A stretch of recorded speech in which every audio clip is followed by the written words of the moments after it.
You were very, very welcome here in Nepal, but it's been already 2 days, right? Yes, So, for Hitada. yeah. So is this the first time?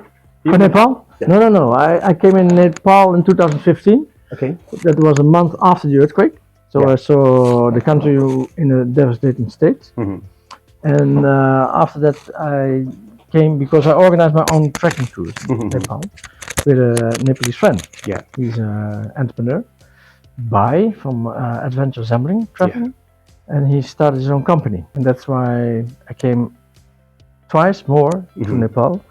But then for PUM, I started to work in 2019 as a team because PUM is an organization who helps entrepreneurs, helping entrepreneurs.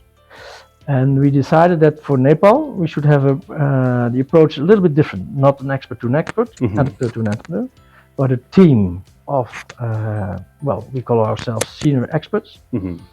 And we wanted to help Nepal and helping developing the Startup Nation policy.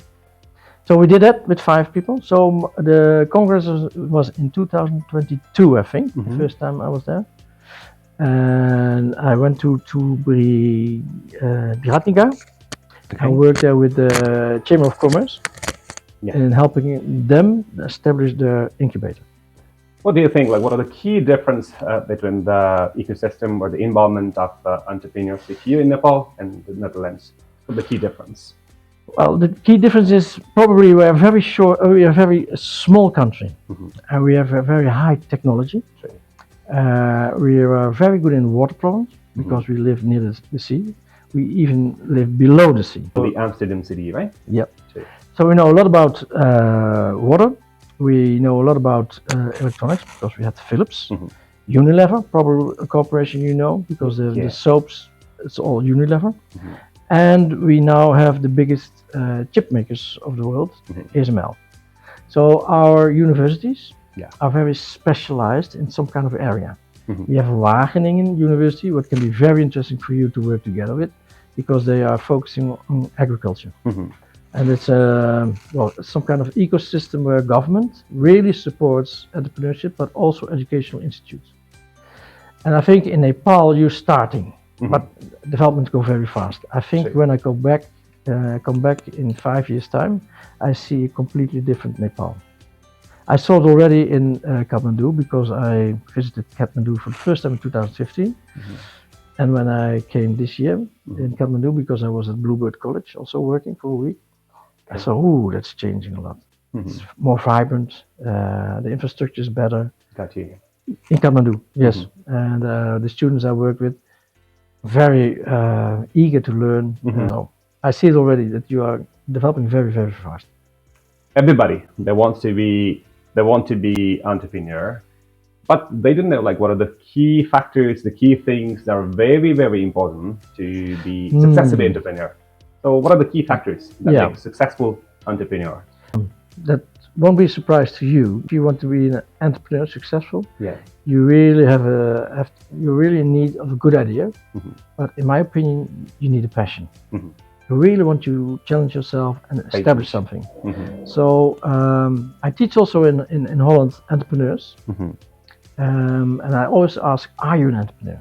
It's about taking risk, but first it's about motivation. It's motivation, purpose. They call it purpose. And the why. Why do you want to establish that? That's so important that in the mindset you have a focus and you want to realize it. Because an entrepreneur, you always have a difficult road. You always travel difficult roads. But if you have a passion, it doesn't matter because then you enjoy the way you make mistakes, but also successful. And you develop yourself as a person. But sometimes you say, I don't want this. That's natural. In between, in the zone. Right? Yeah, in the zone. Yeah. So it's like patience and the continuity. Yeah, talent. But I think perseverance is the best motive and how do you say, competence, quality you need as an entrepreneur. Like what comes first? Like idea, where that motivation you said, where at first we need more wealth for the money at first. What do you need actually? What is more important? If you want to start as an entrepreneur, you mean? Yeah. Well, you have to play a little bit, if you're already studying, you can do something that you can earn money with, or you can establish or change things, organize this congress, for example. That's also entrepreneurship. Mm-hmm. Because you have to attract people, you have to organize it well, you have to Mm-hmm. think about the content, you have to think about payment and that you get paid for. So it's by doing. I think as an entrepreneur, you learn by doing. Mm-hmm. And I always tell, because I teach entrepreneurship in Holland, I always say, as an entrepreneur, you also have to be aware that the facts are not inside your Mm-hmm. company, they're outside. So you need to really study every day Mm-hmm. what's happening outside. Mm-hmm. It's the company behavior, the behavior of consumers. It's maybe the different ruling that's coming up, the laws changing. Maybe there's an international competition, new products arrive, competition is high. You have to be aware of a lot of things. Yeah. And you have to like that, that you are in that dynamic. Mm-hmm. Then you get passion and you don't. Sometimes people say, I want to just have my own thing, like scientists. They say, give me my space. I want to figure it out myself. Mm-hmm. I don't need the help. Well, sometimes maybe. But then you do your study and your research, you make your publication. Mm-hmm. But entrepreneurship is that you're always involved in the others and the people who work for you, because True. you have certain kind of types of entrepreneurs. Mm-hmm. But if you have a big company, Mm-hmm. people management is also science itself. Yeah, important. It's aspect of important that. Yeah, and sometimes very difficult. difficult as well. Too. I think it's very difficult sometimes. Mhm. What makes that the developing countries, they are far ahead in industry and entrepreneurship and so on, and we are backward? Like, what are the factors that are pushing back us? Well, we have an open sea, Yeah. so we have a lot of connections with other countries. True. I think there was some kind of creativity, and we had a renaissance in Italy, and so it also affected us as the Dutch. Mhm. But we had an open mindset related to Yeah. other people, other countries, other societies. So we got a lot of information, and based on that, we built new kind of structures. And the VOC, that's the Oost Indian company, because we traveled the world with ships. Mhm. And we had a very big company, the VOC, Mhm. and we came to Indonesia. Mhm. And by doing that, we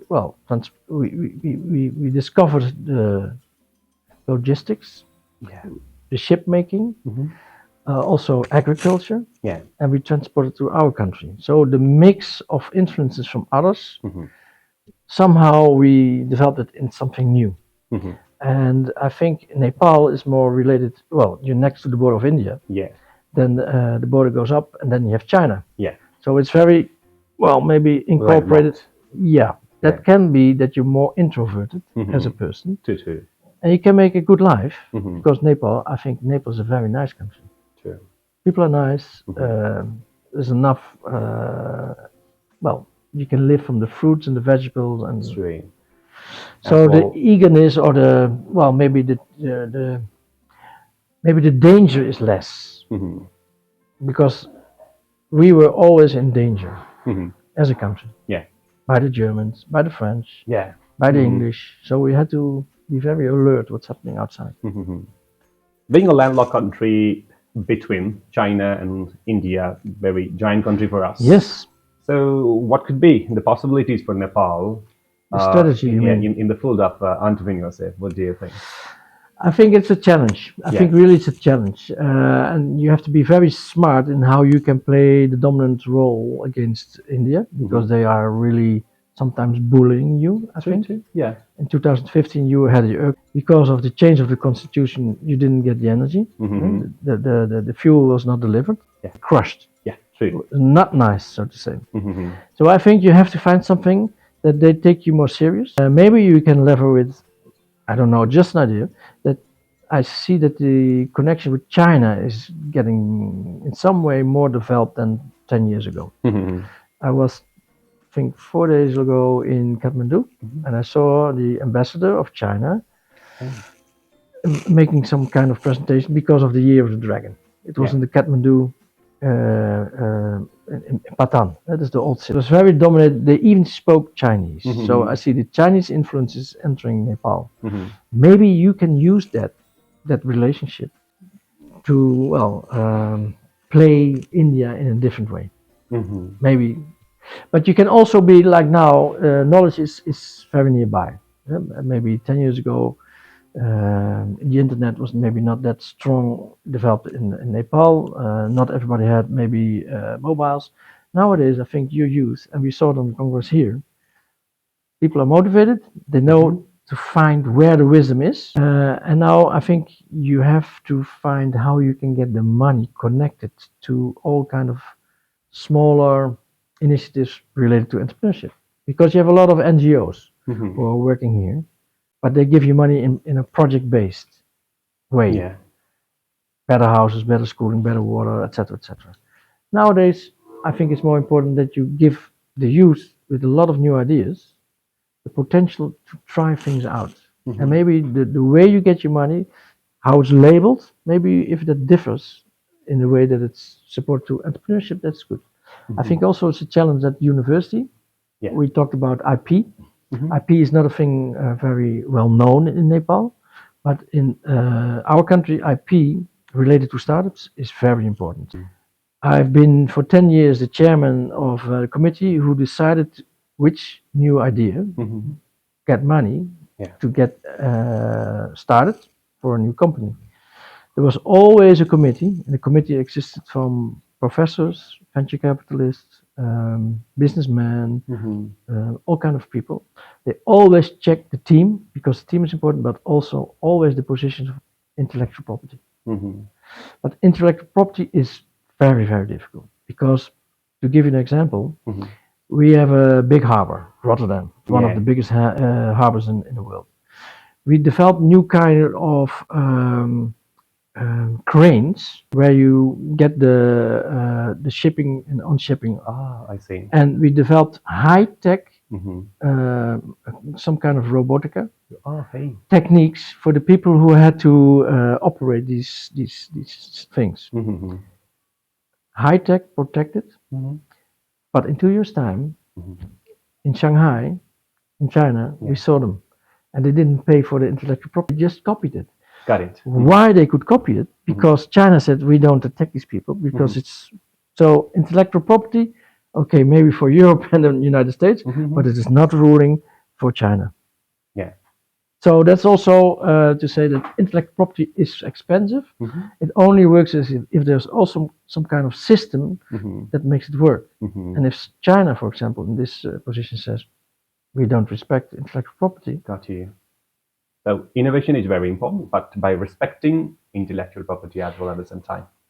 If it's not, well, China became very good in copycat and adjusting it in a later phase to their own products. Because now, I think in the electric cars, they will, like a big wave will destroy BMW, Mercedes. It will be China in the next coming years that will be very dominant. But they did not apply the same rules related to intellectual property as we did. They are investing in, right? But before, they were just limited in copycat. They had to develop the system. Right? Yeah. Now maybe they have learned the lesson. But they did it within a generation, not 40 years. It only took 20 years. Yeah. And they did it already. And now they are very strong. So, how to invest in innovations? Like, how can we learn from China and even from India? Like, what are the key things that plays a vital role for promoting innovations then, like developing countries like Nepal? How can we promote innovations? Is it education? It starts with education. It starts with the mindset that you are allowed to experiment and that you're allowed to fail if you have some kind of initiative. But because by learning by doing is the fastest way. Yeah. But I think if you want to promote innovation, it's a lifestyle. I don't know if it's in Nepal, if innovation is something 10 years ago that said, innovation, I don't care, I don't know what it is. Yeah. Nowadays, I think everybody knows in college what is innovation.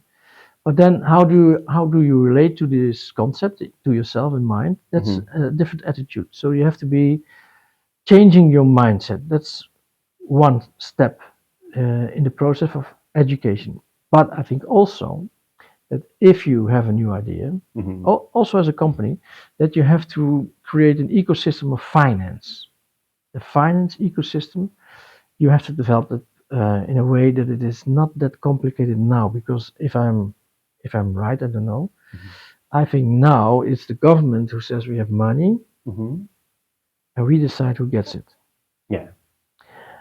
I think in our system, it's more that universities understand that, okay, we have a task to finance valorization, but who gives the money to this initiative? It's not done by the government. It's done by a committee of entrepreneurs, of professors, of businessmen, of all kind of types, who says this is a really good idea.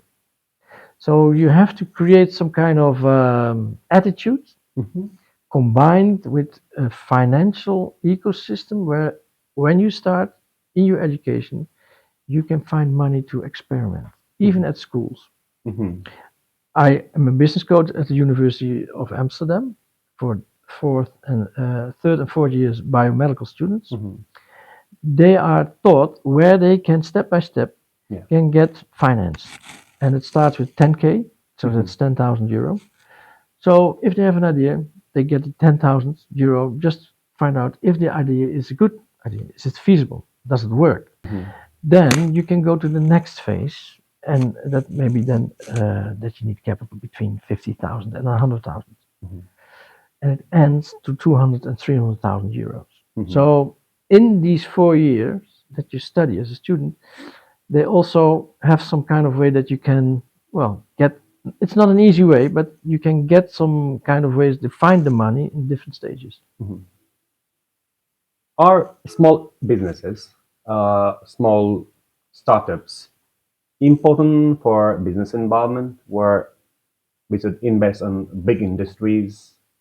Where how can we start the business environment in the current scenario? In our scenario, Yeah. and let's try to explain that later, then explore how it can be done in Nepal. But now the smaller companies create more jobs than the bigger companies. True. The bigger companies have a problem because the culture is old-fashioned. It's very hierarchical, so people don't feel initiating new ideas is not something that culture is letting that do. So the big corporates need some kind of new culture where the hierarchy is less, and people can have their ideas. Startups, it's always a very vibrant culture. I think people want, as if you're young, you like that culture probably more than working for an old-fashioned. There are people who like old-fashioned and very safe environments, but most of the people I know, they like the new environments where you can find things out, work in a team, feel the dynamic, relate to new developments, and it's vibrant, so to say. So that's, I think, in the Dutch situation, it's a very big new kind of movement. Entrepreneurship is it's a hype. Everybody has to be an entrepreneur, they say. Right? Not everybody will be an entrepreneur, but there's a vibe. In Nepal, I think it's changed, but you are the expert.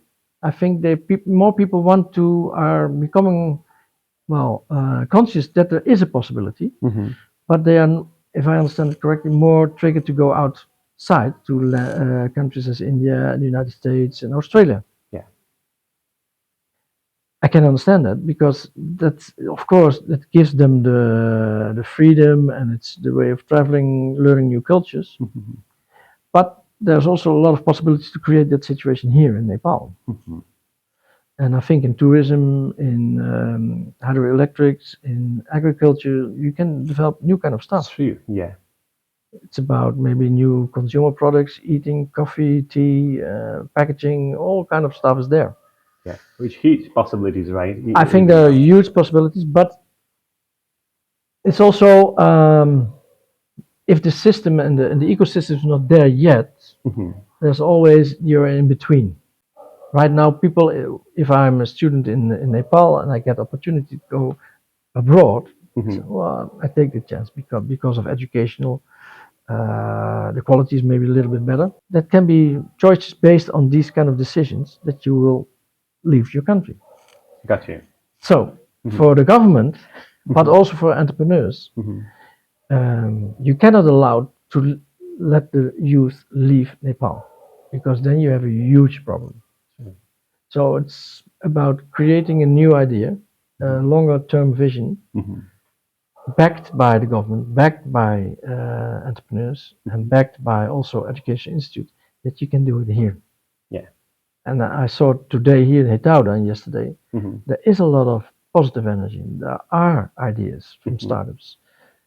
You have to make this movement a little bit bigger. There, being a landlocked country between the two giant nations, they have a huge population. Yeah. Don't you think that that is very good possibility for Nepal to attract those population to come here and visit and to flourish the tourism industry in Nepal? For example, yeah. Right. But there was also attending an Indian professor. Yeah.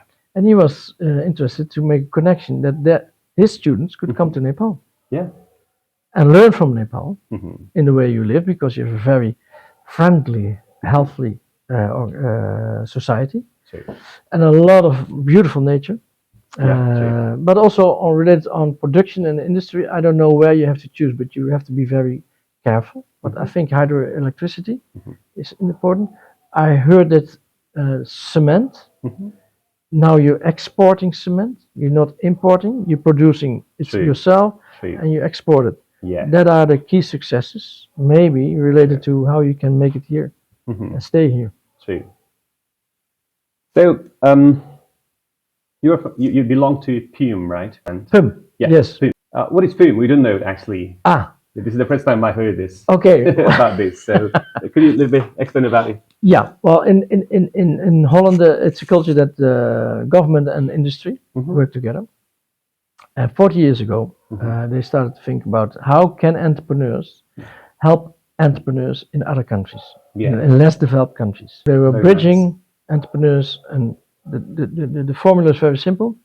PUM is backed by the Ministry of Foreign Affairs. Okay. PUM exists of a staff of, I think, 30 to 40 people who get paid, but I'm a volunteer. So there are 2,000, maybe 3,000 volunteers in all kind of areas: beekeeping, incubators, tourism, whatever.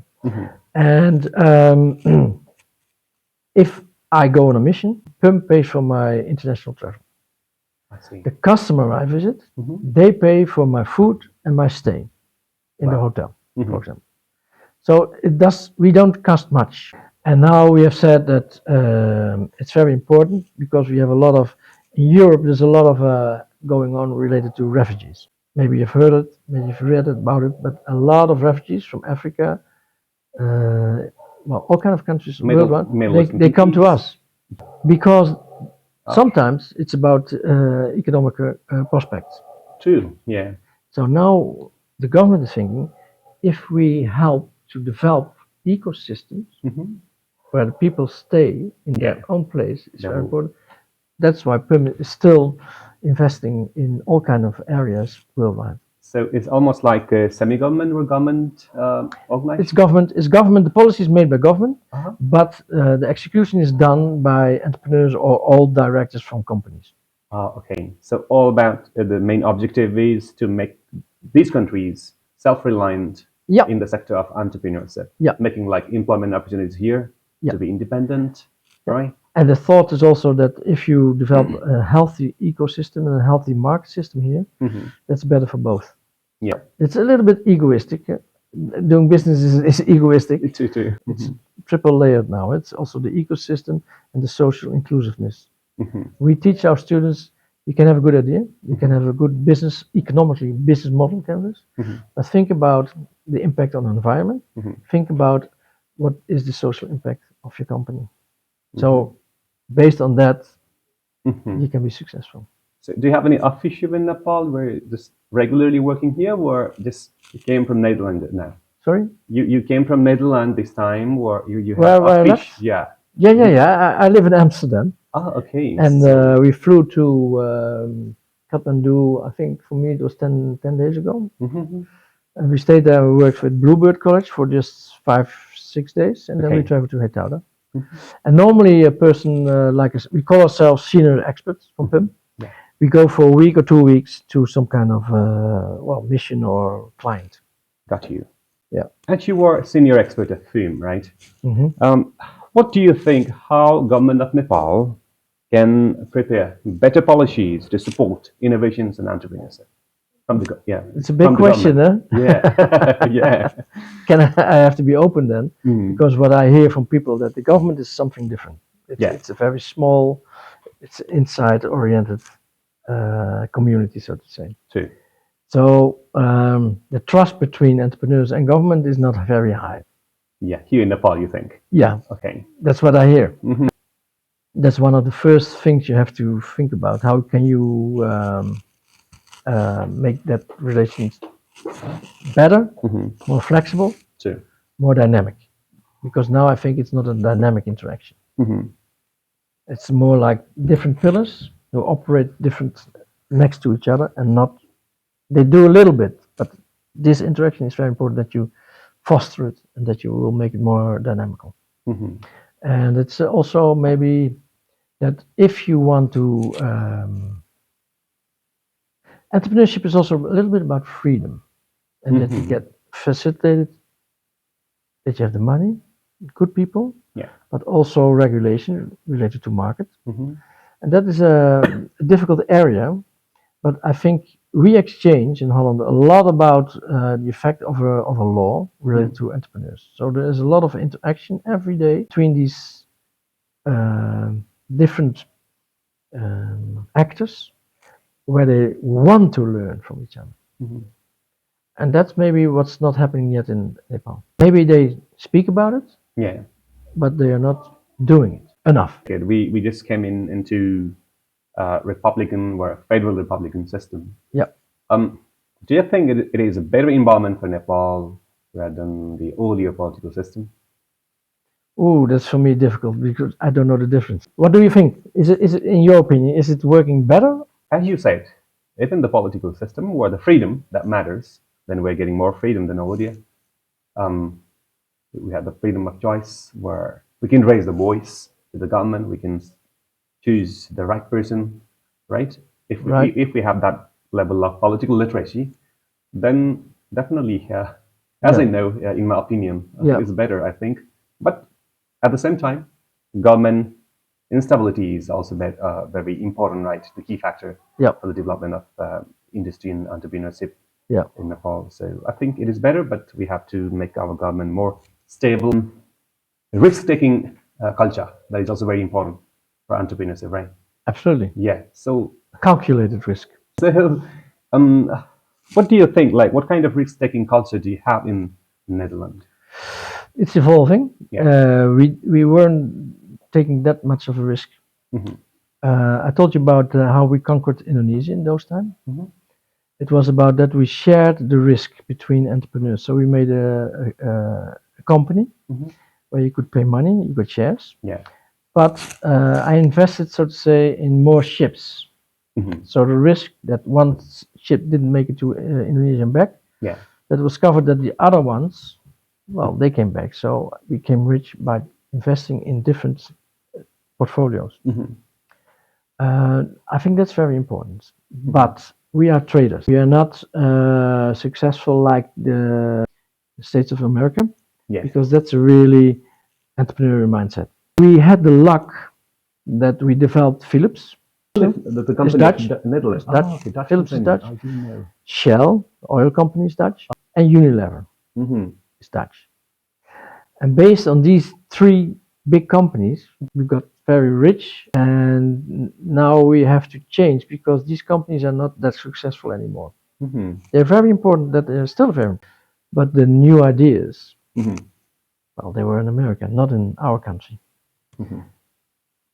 Government and uh, the Chamber of Commerce, so to say, and all the entrepreneurs in Holland, they understood there has to be a change. Hmm. And the change, it was, I think, 20, 25 years ago, they decided, okay, we have really to develop a new strategy. And in that time, that was 2005, Hmm. it was the first time that university, normally they did teach people and they do research. Hmm. They have to do that by law. Yeah. 2005, for the first time by law, they were obligated to do valorizations programs. So to have to think about how the knowledge developed by PhD students and professors at the university could apply and be commercialized in the market. That was a big shift in thinking, and it was also a difficult discussion within the institutes of education and universities. Professors didn't want that. They say, we are teachers, we want to research, and the others is not our responsibility. But they understood that if you don't make the connection between these two worlds, you stay separate. And modern times is so complicated, you need each other's help. It's interdisciplinary knowledge. Yeah. So they say we have to bridge this process. If you have an idea, this is the market, you have to create a flow that the ideas of entrepreneurs are supported and fostered, but also the way you finance and how you support it by law, by thinking about how can IP help this. So IP, we discussed it earlier, it's also about the government responsibility. Finance, it's also about the responsibility of the ministries of economic affairs and education. So we are trying to make it a flow between the different stages and the different parties. Everybody is searching job here in Nepal, right? They are not going to make any business. After getting the college degree, right? After getting certificate, right? They search for a job. It stops. Is it happening globally or happening only in developing countries? What do you think? It is kind of mindset, or why is it happening? Well, I see that a lot of people are in Africa, beneath the Sahara, so it's very dry. Climate change, no opportunity to develop. They also flee the country. So it's happening everywhere. But still, you have to create new opportunities. Probably have some connection with the education system, curriculum, and how here. Yeah. Not yet, but it's changing. Yeah. Well, I think you are very good in clothing industry. And do a lot of mountaineering stuff, etc. It's also about, well, Africa is very good in mining, for example, but the mining is not the profits is not going to society. So that's also if you have good resources, it doesn't always mean that you're in the right page. But for Nepal, because it's a tough nut to crack for me as a not Nepali person, I think you should think about what are the possibilities. Why are people coming here, and what can you do? I also think EasyMod as an organization, the Mountaineering Knowledge Institute, you're involved in it. Yeah. That can also be a huge possibility that all over the world there are a lot of mountains. If you develop certain kind of knowledge about mountains, you can export the knowledge. True. That kind of way challenges that are for Nepal very interesting to study. So, well, let's close the hot topics, right? This hot topic, and now I'm just coming out from all the topics related with entrepreneurship and innovation. I'm just trying to talk something like casual. How did you feel here to be in Hetongra these days? And you're talking about a lot about entrepreneurship and innovation on this conference, right? How did you feel here? I feel very welcome. Yeah. And as I told you, I feel also a change. Yeah. But Hetongra, for me, it was the first time I'm here. Okay. I find it very mellow. It's really a nice sight if you walk outside, and it's you see the mountains, you see the traffic. Yeah.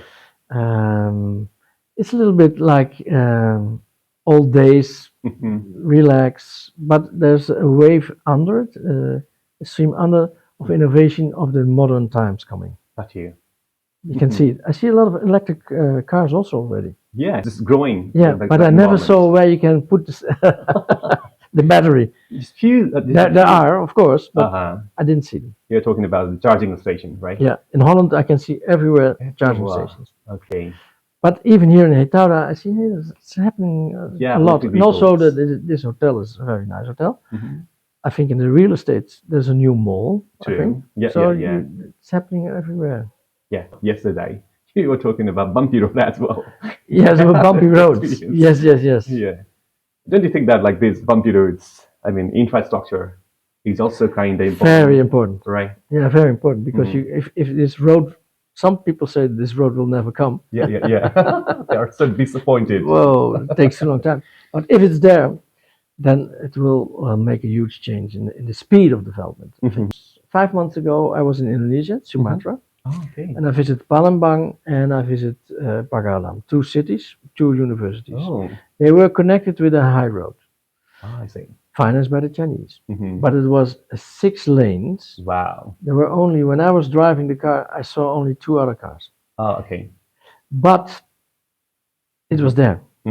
And the connection now between Malaysia, Palembang, and Pagalam, that's now very easy. So, like here now, the bumpy road, you have a bumpy road of 3 hours, Yeah. and you have another road for 6 or 7 hours. It will become a road of 1 hour. So, if I'm working in Kathmandu now, I can say when the road is there, I want to have a luxury, real laid-back life. I buy my house here, but I work in Kathmandu because it's only 1 hour's travel. If I go to work in the old days in Holland, I took a train or a car. It took me more than 1 hour. So that will change a lot of interaction models. And maybe the coffee you can produce here, you can sell it now in Kathmandu very easily. Yeah. All kind of market situation will change. Some green signal is, Nepal recently is going to export our coffee and tea to Pakistan as well. Okay. Yeah. Okay. Yeah. And there is a huge demand of tea in Pakistan because they were just only importing from Ethiopia or somewhere in the African country. But they're really liking good quality tea. The good quality of Nepali tea as well. Yeah. They got the new taste of Nepal. Yeah. So that is kind of. And are you supported then by government? If you're doing that now? I don't know. That is just happening from the private sector only. Yeah. By their own force. Yeah. Their own force. Yeah. There is need of support of government as well. Because I always, when they talk about coffee and tea, it's about certification. If you want to sell in an international context. So certification is not something. It is a responsibility, I think, both from companies and government. So if you can back up there, that will help you also. Yeah. But you already have a lot of ideas yourself, huh? Right.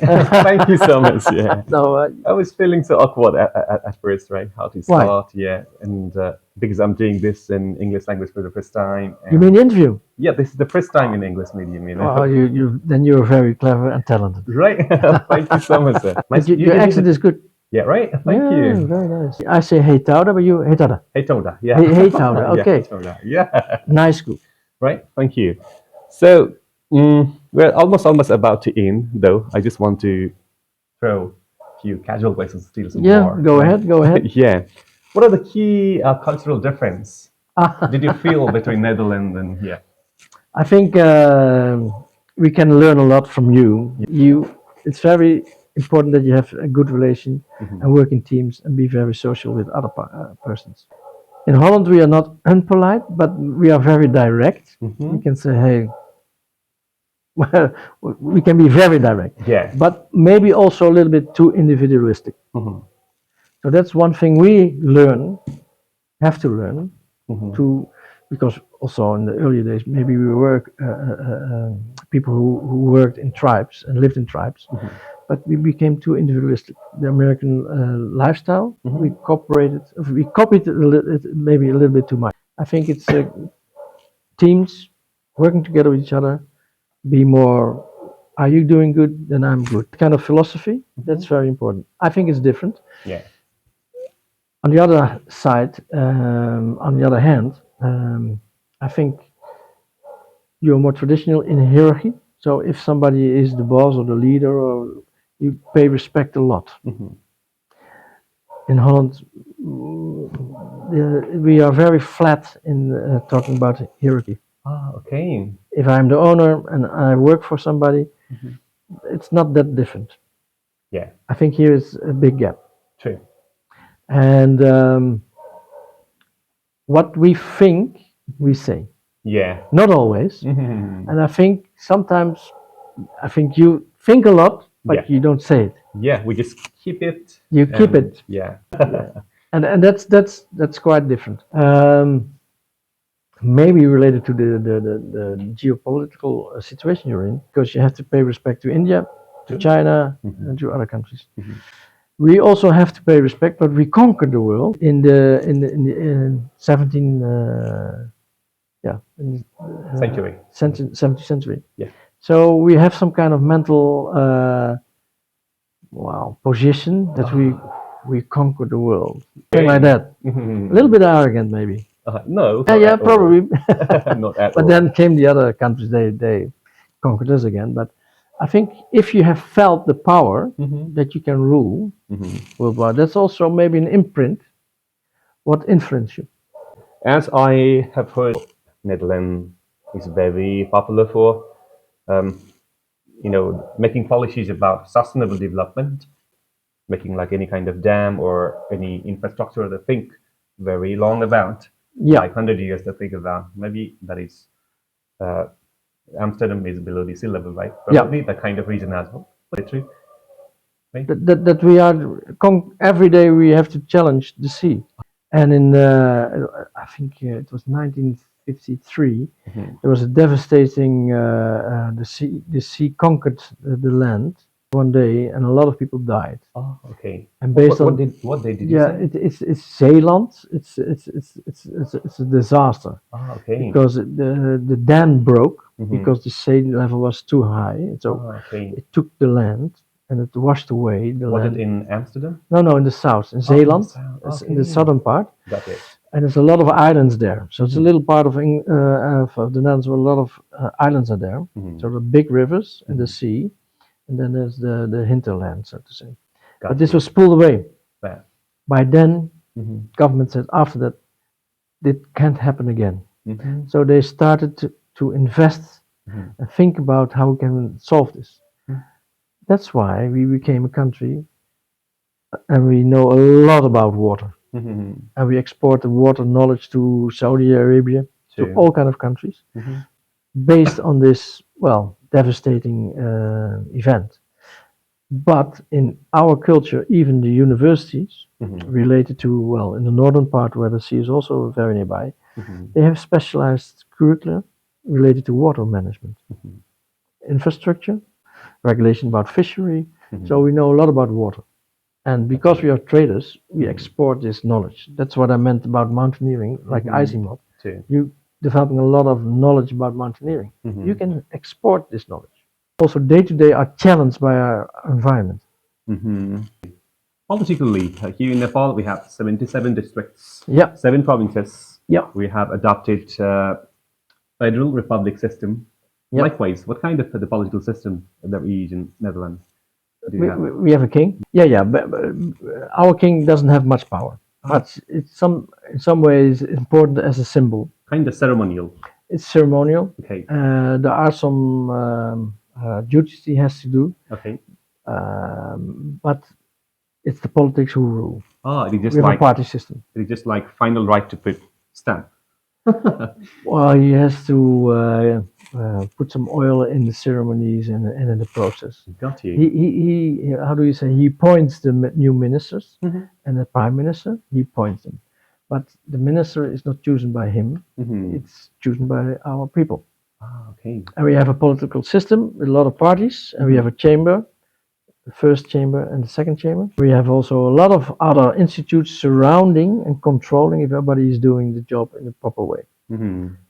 But nowadays our system is also a little bit under pressure because the old system, the old parties, backed by religion. What are the popular political parties there, like Democrat, Republican?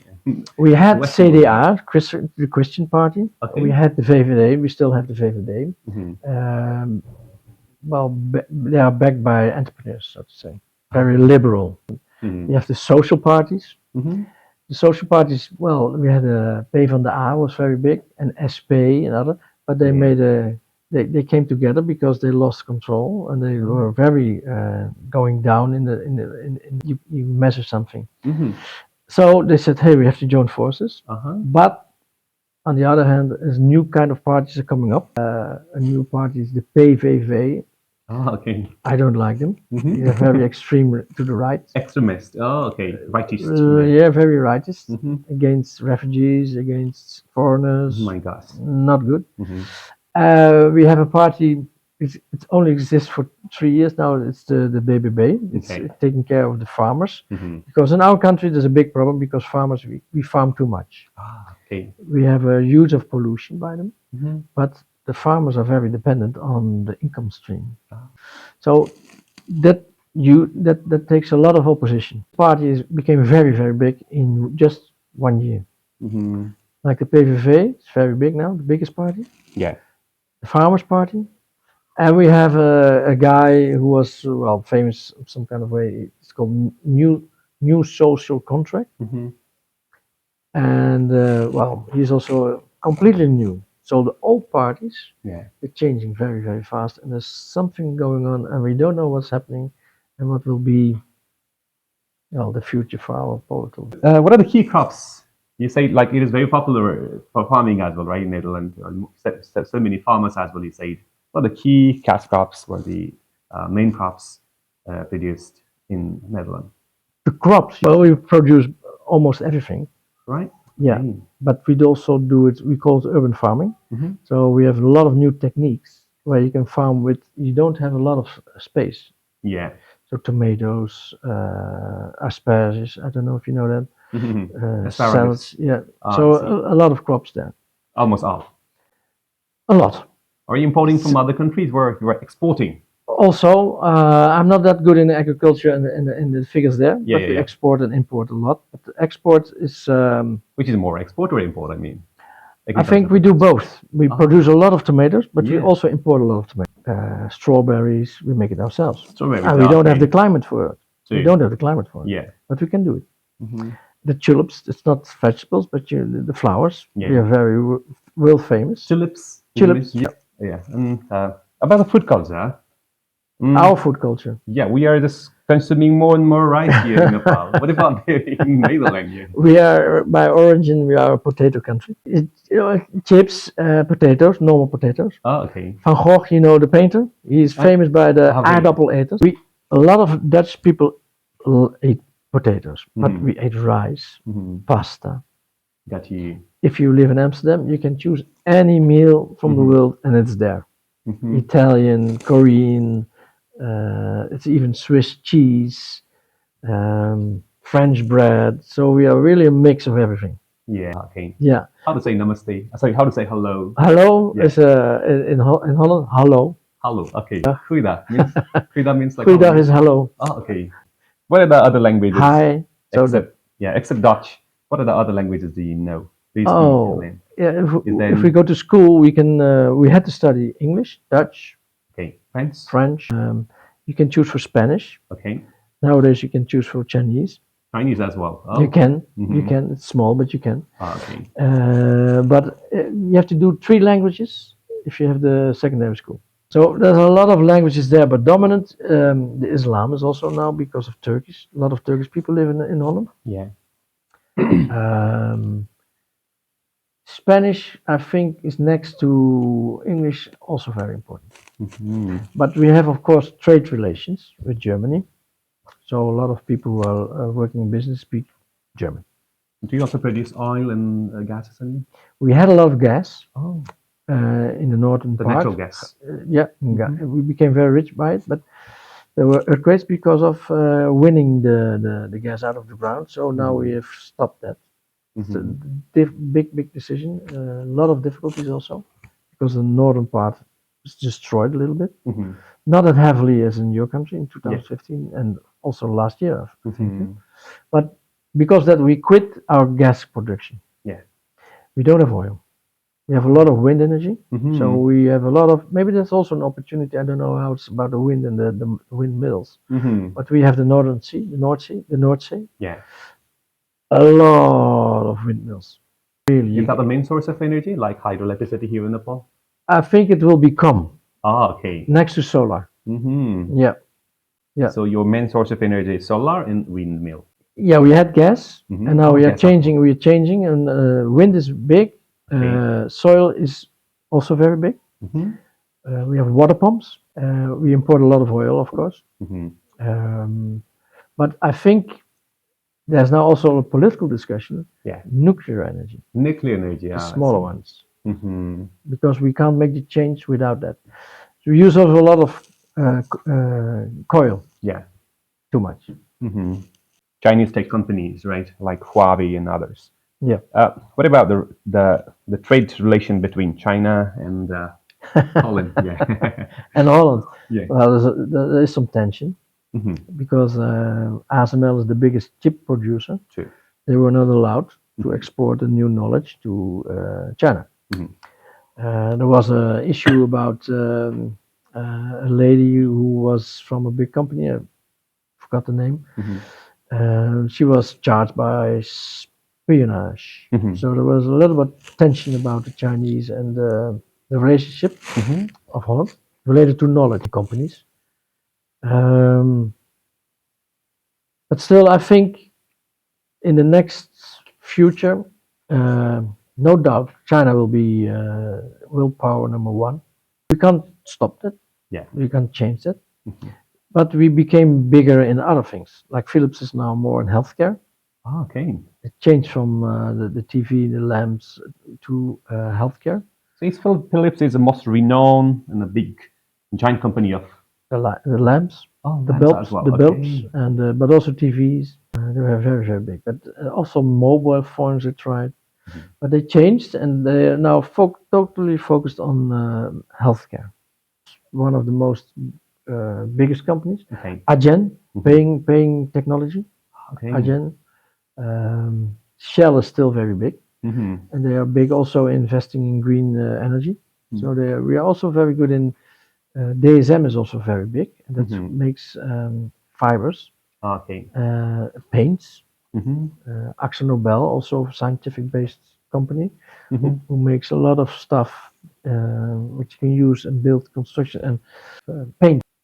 Okay, I'm just about to end the session, and just very Just short finish answer. it. Yeah, very short answer. I'm just expecting, as I have heard, the king or the monarch at all, right? Monarchy in Netherlands is very simplistic. They also use bicycle, and we can easily we can easily sing outside. Him, The people, the king. Yeah, is it? Yeah. He's Right. very approachable. Mm-hmm. Yeah. We have it started when he was young. It can be very cold in Holland. Yeah. And we have in the northern part, we can skate to 11 cities. We call it the 11 Stedentocht. And he did that as an anonymous person. So thousands of people were skating, and he was skating with them. Oh, did And they he- handshake he- easily with the people? He just had one guard with him. Oh my gosh. That's why Yeah. there's a still existing Yeah. monarchy in But Netherlands. ceremonies, when it's very official, of course, then he's guided a Definitely lot. to be. And you won't meet him on the street. Rules that you can't approach him that easy. But the level of when on his birthday, the whole country parties, and he visits with his family, with his child and kids. He visits some kind of cities, and then you can shake hands. Very. The last question is it's kind of the tricky question for you, maybe, though. I just want. Then we stop. Yeah. No, not that much tricky as well. The thing is, Nepali youths are going foreign countries in a high ratio these days in terms of education, quality education, in terms of employment opportunities, and so on. Probably it's just a trend right now. What do you think? Is it okay to go foreign countries, or in this way, like a lot of youths, they're leaving our own country? Yeah. Is it the good or bad, or what are the circumstances will be? What do you think? Well, I think it's if the numbers are too big, Yeah. then it can be a dangerous situation. Yeah. Because then you don't can take care in a good, responsible way for your own country. Same. I understand that the challenges are outside. Yeah. A lot of talented people who study in Holland also go to the United States. They go also to England, Oxford, and Harvard, and etc. But I think the idea that too much people go abroad, that's not good. So, what is your final message for the youths of Nepal who will listen this video podcast to the students, different youths? I should say enjoy life, be creative, Yeah. look for opportunities. True. Don't be shy, speak out, take take the steer wheel, challenge your elder generation in a respectful way.